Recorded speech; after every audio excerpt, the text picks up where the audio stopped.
I'm really very disappointed, DICT. Ang dami niyong kapalpakan. This time, hindi ako maging supporter niyo bagkus didikdikin ko kayo. Ang dami niyong mga kalokohan, ang dami niyong kasalanan, ang dami niyong mga ginawang mga mali. At yan ay ikakalkal ko ngayong araw na ito. The budget briefing and any opening statement, Senator Tulfo? Yes, Mr. Chair.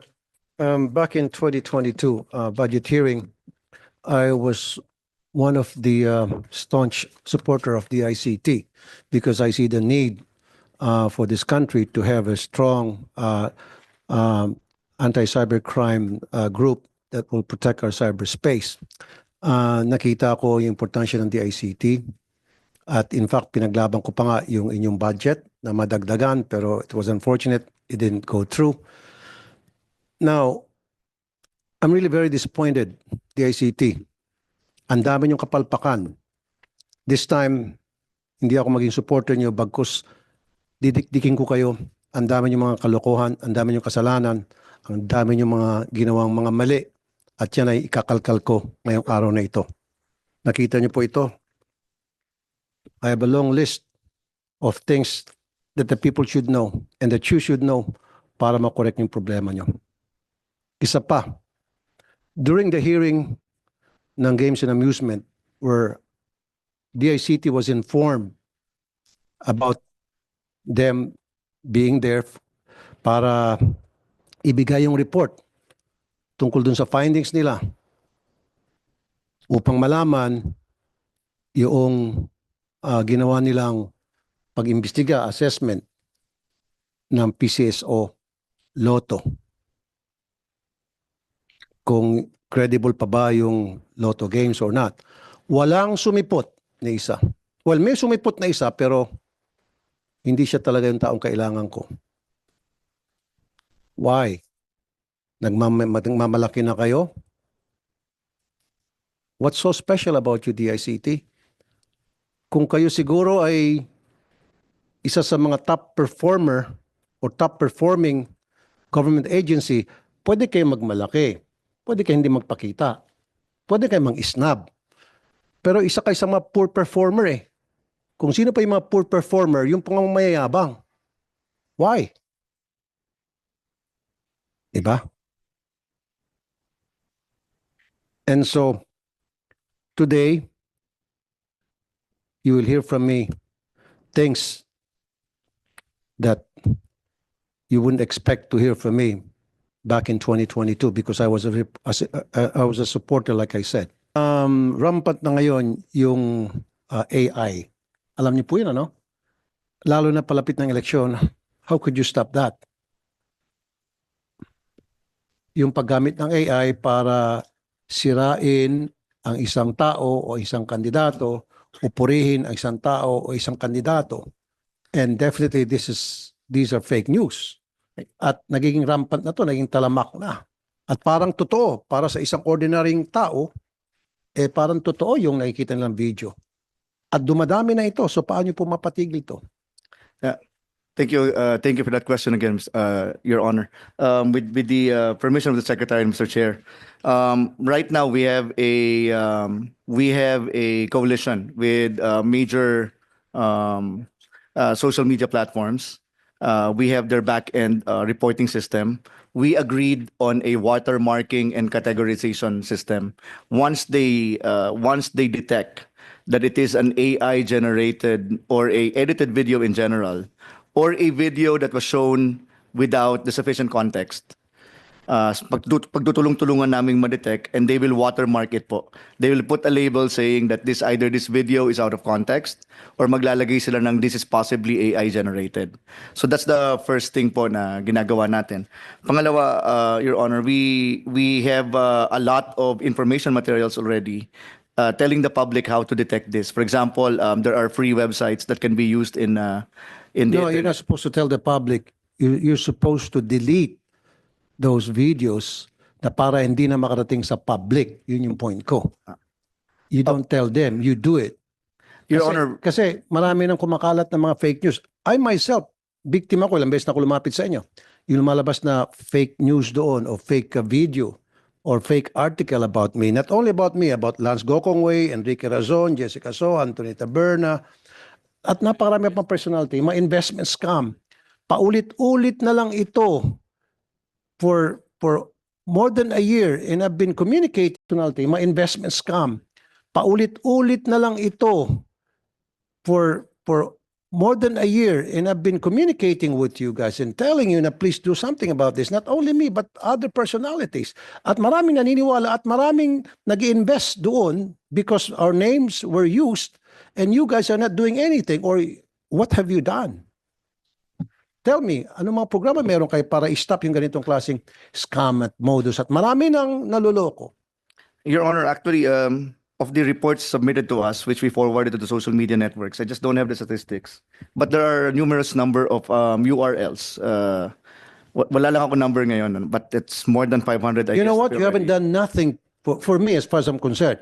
Ako mismo, yung mga tao ko mismo ang tumawag sa Facebook. Tao ko mismo ang gumawa ng parang para ma-delete yun. Pero kayo wala kayong nagawa. Kayo may budget na para sa ganitong klaseng mga sitwasyon, sa ganitong klaseng mga problema, wala kayong nagawa. Pero yung mga tao ko may nagawa. Kumbaga, kanya-kanya kami, yung mga nabibiktima ng fake news, kami yung gumagawa ng paraan para mapadelete yun. Kayo wala. Hanggang sat-sat lang kayo eh. Hanggang programa kayo and then ask budget and then come up with this program, etc. But you're not doing anything. You're not walking the talk.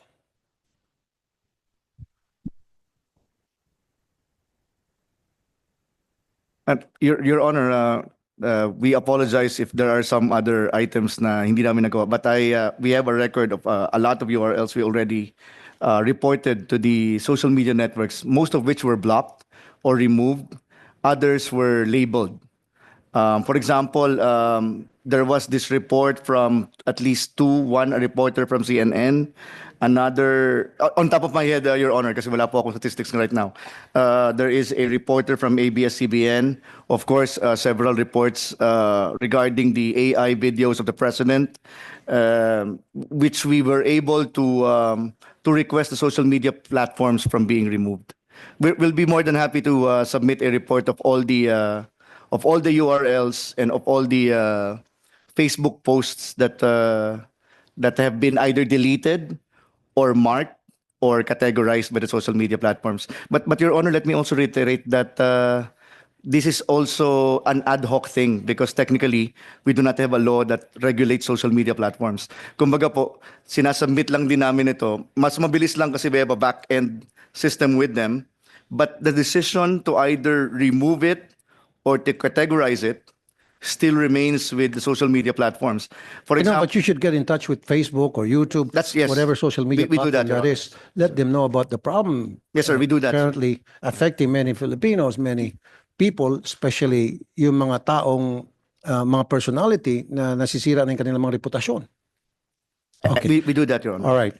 Now, let's move on. Sabi mo kanina, yung 300 million hindi napasok sa NEP, yung sa confidential fund. Andito, 300 million. Napasok sa NEP. Andito. Tama ba? Budget po ng DICT Office of the Secretary. Budget of the DICT Office of the Secretary. Andito. Pakita mo nga sa kanila.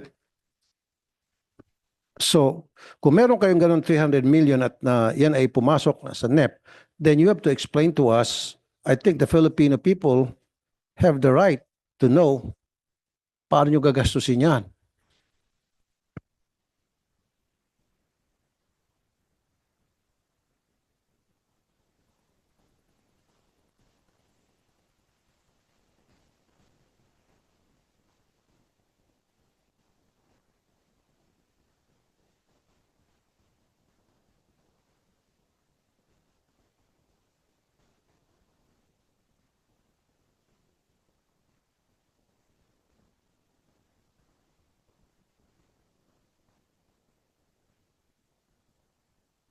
as of June 30, 2024, 42.92% lamang inyong utilization rates.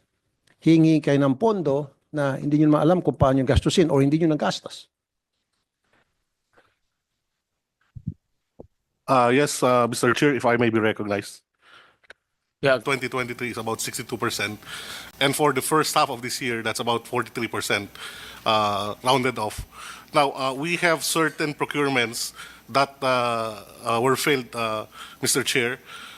If those procurements should have been pushed through, that would have been about more than 50% for the first half of this year, Mr. Chair. But having said that, as presented by our secretary a while ago, our budget for this year compared to last year is significantly higher. And before the end of the year, we will be hitting more than 90%, Mr. Chair. Okay, pero historically, 2022, 2023, napakababa, 32 to 60%. So bigla kayong lulundag at maging 90%. So ano kayo, Superman? No, Mr. Chair. But right now, if I may, our utilization rate already hit about 64%, and we have certain procurements that are already moving towards the end of this year. I hope so. The ICT received an adverse opinion from the Commission on Audit for 2023 for the misstatements on the following: asset accounts amounting to 498 billion. 498 million, and then liabilities amounting to 86 million, and then net assets, equity accounts amounting to 585 million, total na ito. When in fact, ang threshold lamang, ayon sa COA, ay dapat 65 million. Way above kayo doon sa threshold na sinet forth ng COA. Ang layo, 65 million set threshold lamang, umabot kayo ng 585 million, kaya napaka laking adverse opinion binigay sa inyo ng Commission Audit. Ang pinaka mataas na adverse opinion given to any agency in the history of government agencies for that matter. Alam niyo po yun? If I may be recognized.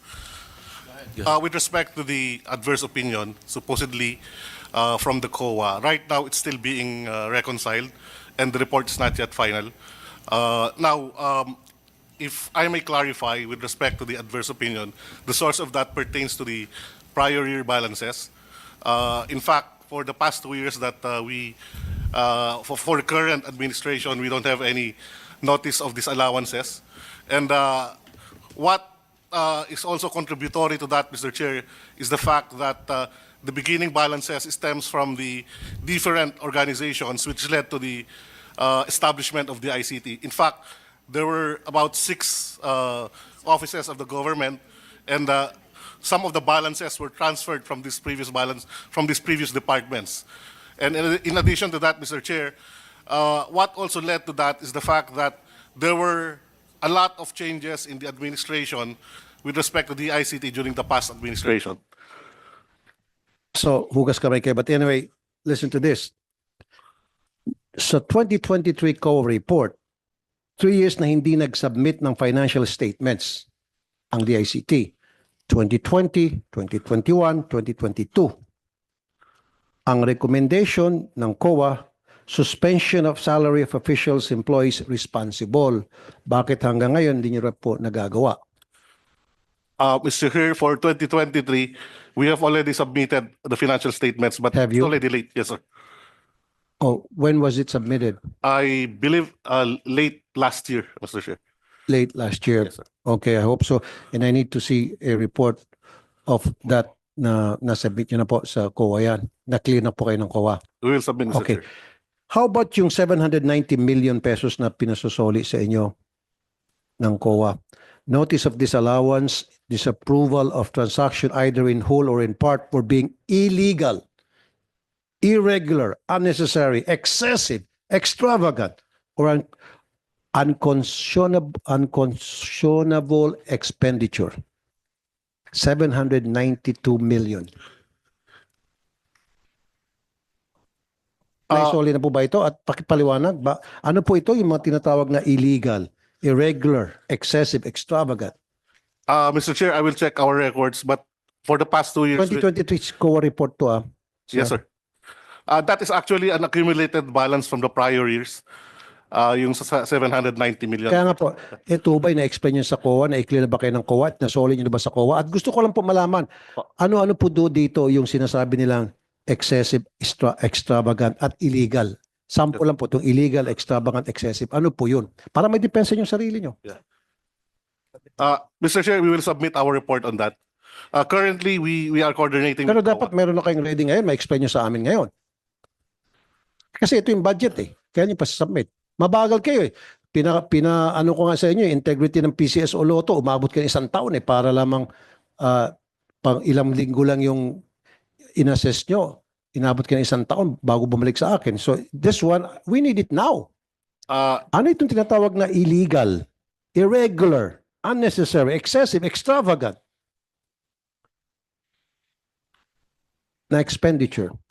Unconscionable expenditure, 792 million. We will submit ASAP, Mr. Chair. Can you answer the question because we want to put that on record? It's a valid question and this is a budget hearing. Yes, So we need to exactly know the details of that report, and COA is we use COA's report to propound questions and to seek clarification. So There's a COA member here, Yeah. Mr. Chair. I think we have, ba tayo? Nandito ba yung COA? Yes, we have a COA personnel. COA, pwede paki-explain, sir? Good Ano ito? afternoon, Mr. Chair. Can I be recognized? Yes, sir. Yeah, go ahead. Sir, ano? Mr. Chair, that notice disallowance pertains to previous administrations Okay. and it's now under appeal at the commission. Pero pwede malaman kung ano yung tinatawag na illegal, irregular, unnecessary, excessive. Para dapat masampa ng kaso, ang dapat sampa ng kaso regardless kung previous or present administration we're talking about. may I ask permission of Attorney City to discuss it, the details?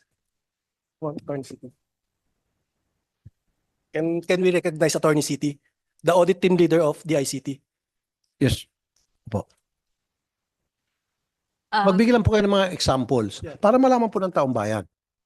Good afternoon, Mr. Chair. I am Attorney City Dimao, the audit team leader of the DICT po. As to what constitute an illegal, irregular, unconscionable, and extravagant expenses, for the illegal po, if there is a very glaring violation of the law, then it is considered illegal. Ano po halimbawa For example po, Okay, sir. kunwari po, there should be a public bidding, but then wala pong bidding na nangyari, then it is considered illegal for being not compliant or in violation of the RA 9184 that require that all procurement must be undertaken through public bidding. Okay, so this happened during the previous administration. So, at inihingi nyo na isoli itong 792 million. So, nasoli na ho ba? At ito pong mga taong responsible, nasampa na ho ba ng kaso? Nasampa ng kaso sa ombudsman? Your Honor, those notice of disallowances issued is an accumulation of various transactions, which either illegal, irregular, unconscionable, or extravagant. These are all pending appeal with the Commission on Audit, Commission Secretariat, or in the central office po.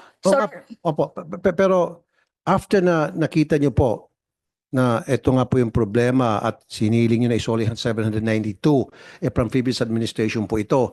So ano pong guarantee na may susoli pa po itong 792 million? Ano pong klase mga programa meron kayo in place to ensure na these monies will be returned? Your Honor, under the revised rules of procedure of the Commission on Audit, right after the disallowance is being appealed, then the Commission on Audit will issue the decision on whether final na po, on whether irregular po talaga siya or illegal. Then the Commission on Audit, after issuance of the decision, will issue the notice of finality of decision and COA order of execution requiring Okay, po na so when but- would be the finality report be issued, ma'am? The decision will also provide, sir, in some instances na the When, ma'am? transaction is being forwarded to the Office of the Ma'am, sige, Ombudsman. after all this investigation, thorough investigation that you will be conducting, my question is, kailan po finality, nalalabas po kayo ng result na talagang, yes, kailangan isoli yung 792, yes, may nagkasala rito, yes, si ganito ang kagagawa niyan, si ganon, si ganito, si Poncio Pilato, si Maria, si Jose. Kailan po namin malaman yan para masampahan po ng kaso, ang dapat sampahan ng kaso. Kasi napakalaking pera po ito, 500 million, more than 500 million pesos. You are right po, Your Honor. Ang requirement mo under the revised rules of procedure natin sa COA is the cashier or the accountant and the head of the agency will file under PD 1445 will file a civil litigation or a civil case against the person liable to return the money. At the same time po, the COA in its decision will forward the decision to the Office of the Ombudsman if there is a Okay, they criminal filed an appeal, liability. ma'am, right? Nag-appeal po yun? Yes po. And then, from the time that you received their appeal, ilang araw, linggo o buwan ang bibilangin hanggang sa kayo po'y makapaglabas ng inyong pong final decision? The Commission Secretariat has the discretion po. So pwedeng sabihin 6 years, 10 years, 50 years? No sir, may period po. Kaya nga, ilang nga po, gaano kahaba yung period na yun are we talking about?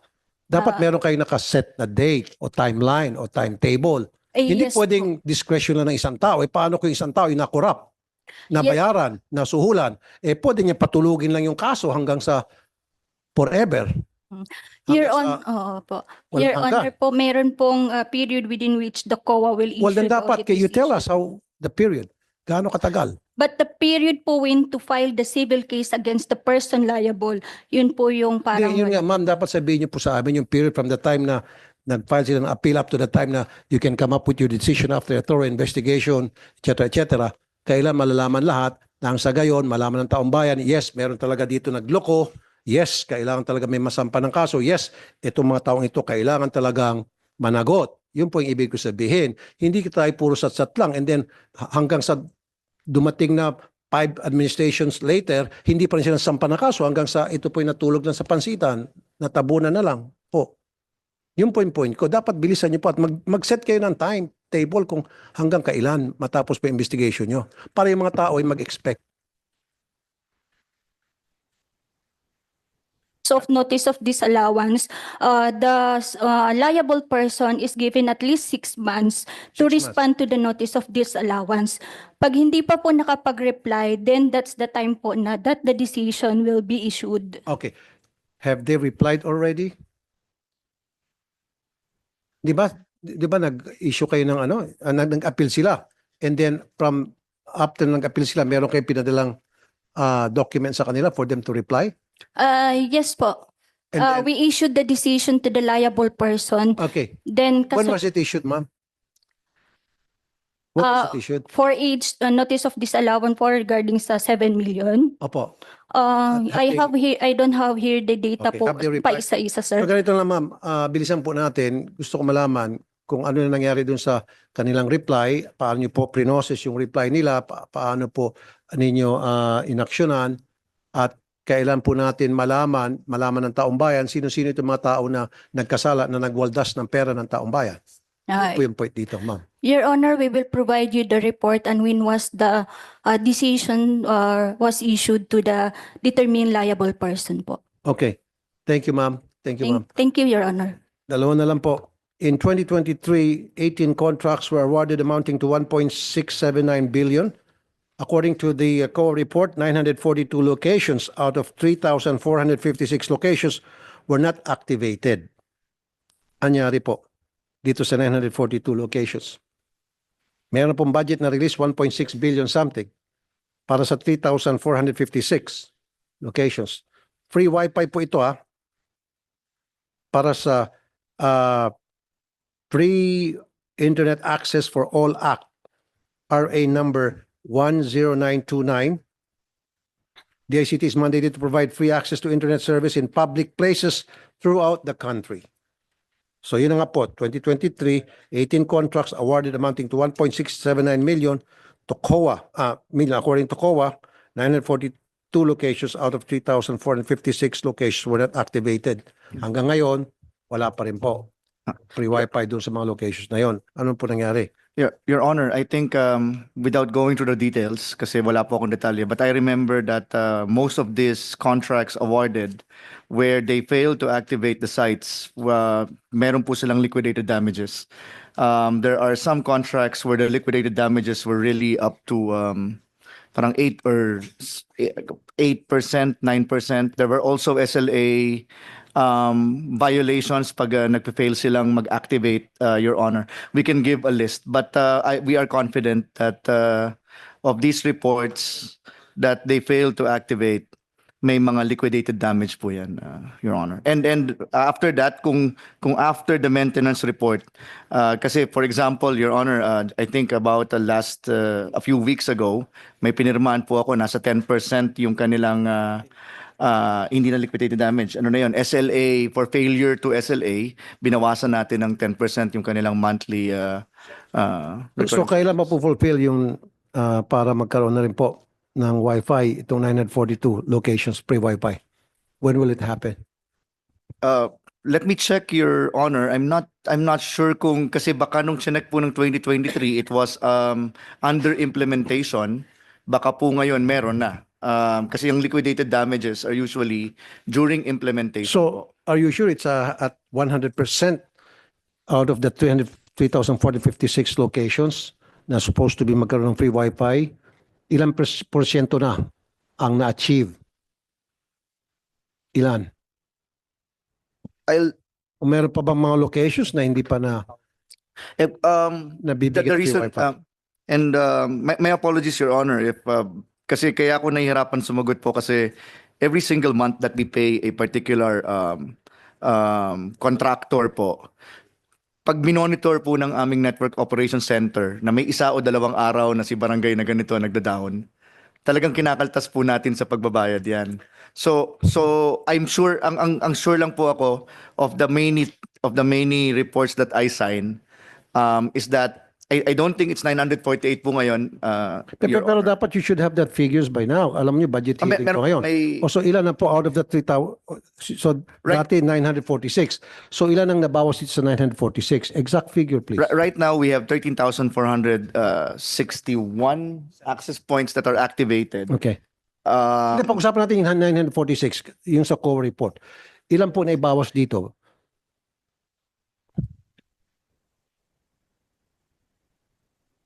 COA report po ito eh. Sorry, 942, sorry. 942 locations. Ilan po nabawas dito? Dapat meron kayong numero nito eh, kasi budget hearing po ito eh. Sir, I'll just check with my technical staff.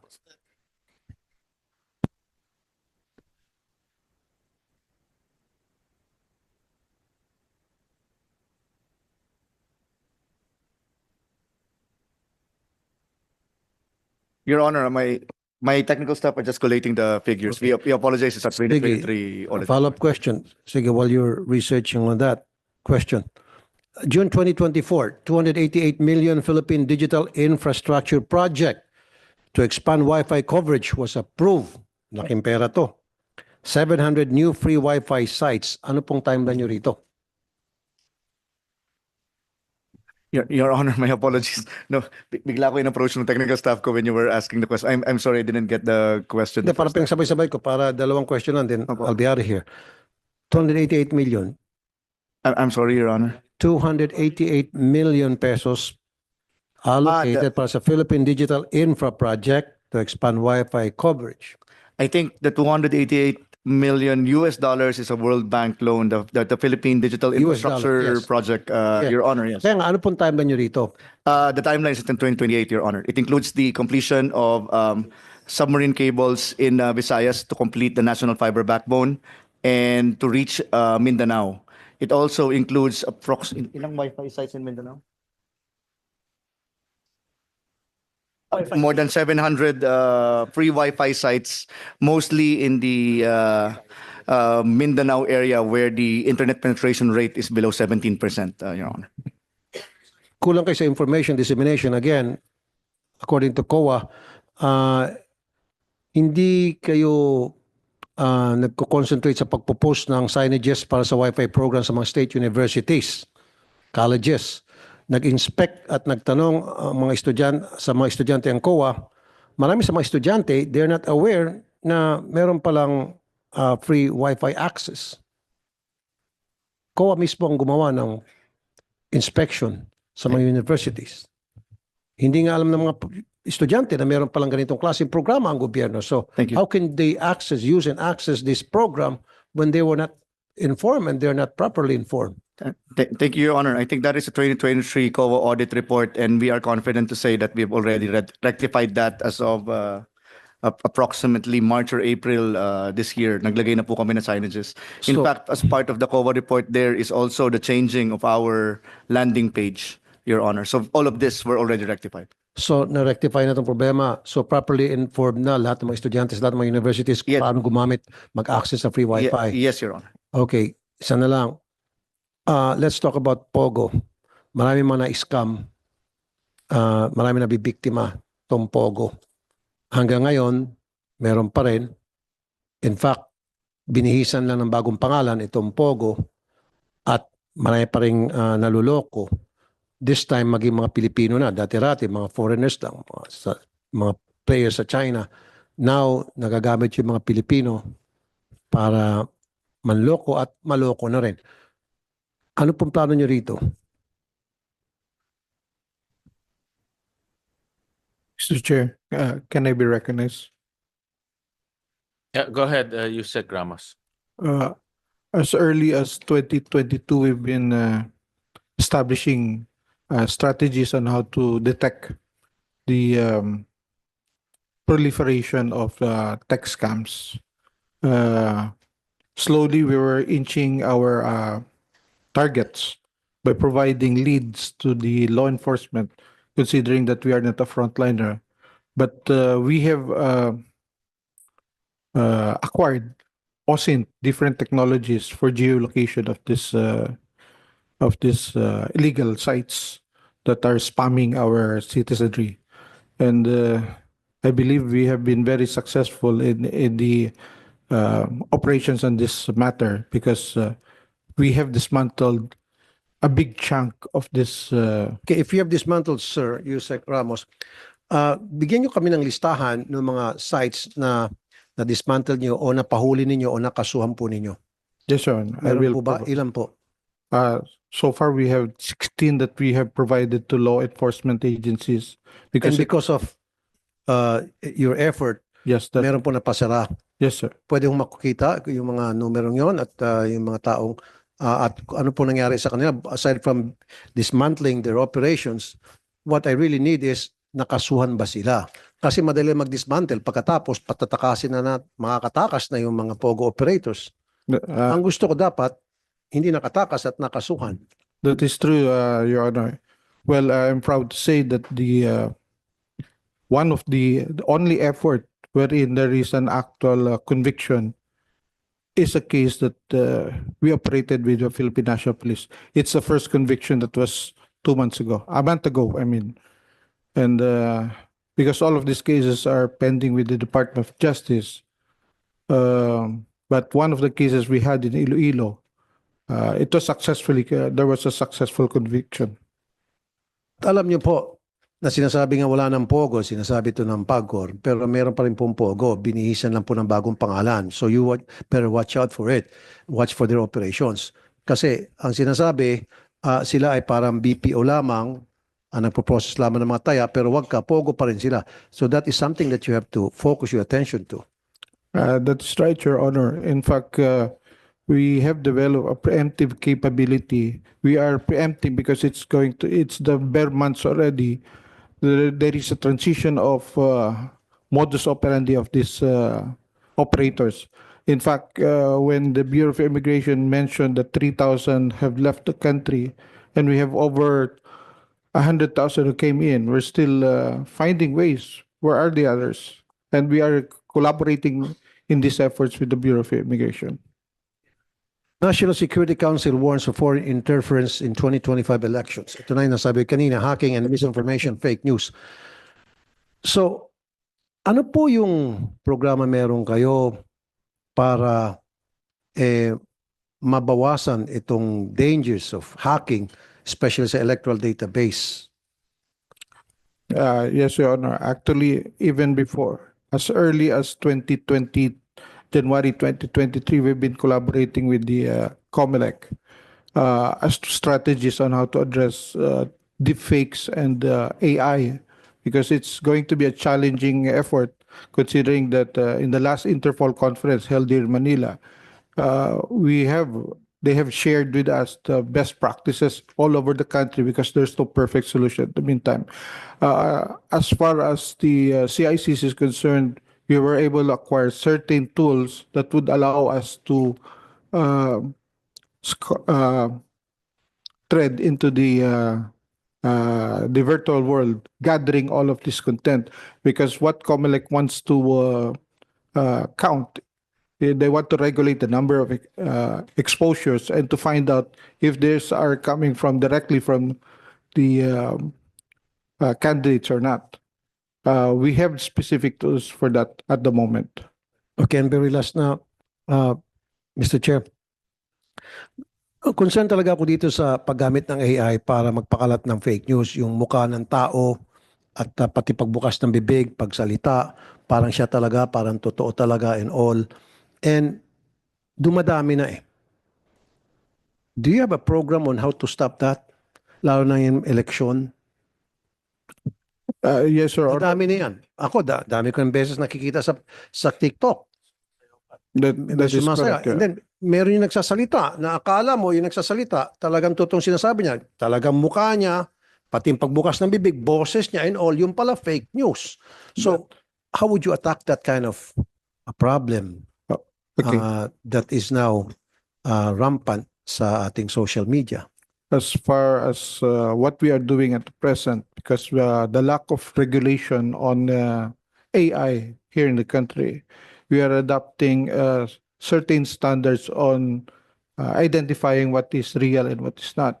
And in fact, we have collaborated with the academe to do a study on developing tools as well as policies on AI. I think this was recently approved with DOST and NDC.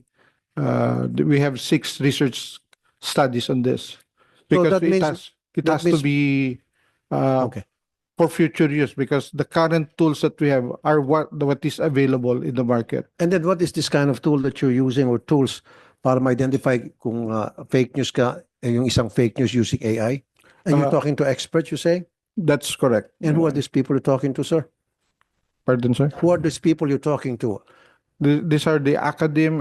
In the last Interpol conference, Yeah, they're academic, but I mean, are they experts in when it comes to AI? programming experts, So they have programming experience and are they been tested na talagang alam nila para mag-identify na hindi. Kasi ang concern ko, sir, dumarami. At God forbids na baka magkakaroon ng kunting kaguluhan kung papabayaan natin to na dumadami yung AI. One of these days, meron dyan magsasalita na parang nag-iinganyo ng gumawa ng insurrection or something and then maniniwala sila dahil parang totoo talaga yung nagbibigay ng mensahe, nag-uudyok sa mga tao na gumawa ng something or nag-expose ng something when in fact that something is fake news. And maraming maniniwala dahil yung mukha ng tao siya talaga yon o mukha ng mga tao sila talaga yon at yung boses at mukha that is dangerous. You admit to me that, sir, right? That's You correct. agree? That's correct. Yun, dapat mag-focus kayo dyan. Do something about it quick. In fact, Your Honor, just a week ago, in our command conference in CICC, together with concurrence also with our partners in law enforcement, NBI and ACG, we said that after this findings, that there will be 3 major tools, 3 general tools that have to be an area of focus. One is cryptocurrency, the other one is ransomware, and the other one is AI and deepfakes. These are general categories, but there are numerous tools being utilized for this purpose. All crimes are related utilizing any of these three major tools. That's why after collapsing, we are actually developing a field of expertise in this by continuous training. As early as August, the training program is ongoing for CICC personnel and our partner agencies to enhance our understanding and capability in addressing these issues. And lastly, Secretary Ivan Jan Uy, next time, kapag may mga hearing at nabigyan kayo ng proper notice to attend, magpa-attend ka naman ng tao. Huwag naman yung para ka ng isnab. Para ka naman kayong napakataas tingin nyo sa sarili ninyo. At nag-antay yung hearing, and that was a very important hearing because we were talking about the integrity of the PCSO Lotto na marami ng tao nagka-question at kung ano pang mga problema ang ini-issue, binabato about PCSO. At kayo lang po makakasagot doon sa DICT kung meron pa bang integridad ang Lotto at walang umaten sa inyo. Ang pina-attend nyo, walang kinalaman doon sa hearing. At in-snap nyo yung hearing na yun. Parang napaka-yabang nyo naman, sir. Mr. Chair. Go ahead, the Secretary. Yes, first of all, I'd like to apologize to Senator Raffy Tulfo. We fully recognize that he's been a very strong supporter of the ICT, and there was really no intention on the part of the ICT to snub. When the invitation was received, it was immediately assigned to one of the assistant secretaries to attend. And internally, there was a confirmation from him that he will attend this the hearing, no? Considering the importance that the hearing was trying to establish in that during that occasion. So we've already asked. I've asked that official who confirmed to explain why he was unable to attend that important hearing, because from internally we actually got confirmation that he was supposed to attend. So Hindi po siya naka-attend. Nasa malalamig na lugar po ba siya? Kasi iniintay namin dito eh. Sabi parating. Hintay kami ng hintay hanggang sa natapos yung hearing, just dumating. Opo. So we are going to make remedial measures po. Next time po, with your invitation, we will ensure that we will have people who will be relevant to your inquiry and who can answer your questions to attend your hearing. Kasi saying na po yung very important yung DICT dahil kayo po ang magsasabi kung maasahan pa ba, mapagkatiwalaan pa ba yung PCSO Lotto. Yun lang po yun eh, para ma-explain sa taong bayan based dun sa ginawa yung assessment sa PCSO Lotto system. Eh, wala kayo, hindi kayo sumipot. So, yun na yung reason why we had that hearing para mag-report ang DICT to tell us, trabaho ng DICT to tell everybody kung ano ba talaga ang katayuan ng PCSO Lotto Games. At hindi kayo sumipot, kayo ang pinaka-starring doon, kayo ang pinaka-bida doon. At tapos yung ASEC na in-assign mo, nagliwalyo lang kung saan pumunta. For all we know, baka nasa motel, whatever. Diba? Yes, I've been waiting and waiting eh. I again, Senator Tulfo, Next time, don't do that, sir. I apologize for that on behalf of the In department. fact, you should have, pwede ka naman sana umaten. Sa mga hearings, umaten yung mga secretary. Bakit ikaw? Kung hindi siya maka-attend, why not you? We'll put in the proper procedure Yung po. mga ibang secretary sa iba't ibang mga department nag-attend eh. Opo. DSWD, DILG, nag-attend. DNR, Agriculture, Yes. in-invite. Pero ikaw hindi ka umaten, parang what's so special about you, sir? Nothing, Mr. Senator. Actually, we were just looking at what is the particular topic so that the person who's actually doing that investigation or that inquiry is the one, so that the correct information. Yun lang, sir, kaso walang dumating. Yun lang po Opo. yun, sir. So I Very important apologize. DICT. I apologize again, Mr. Senator, Yes, sir. and that will not happen again. Thank you, sir. Thank you, Mr. Chair. Thank you.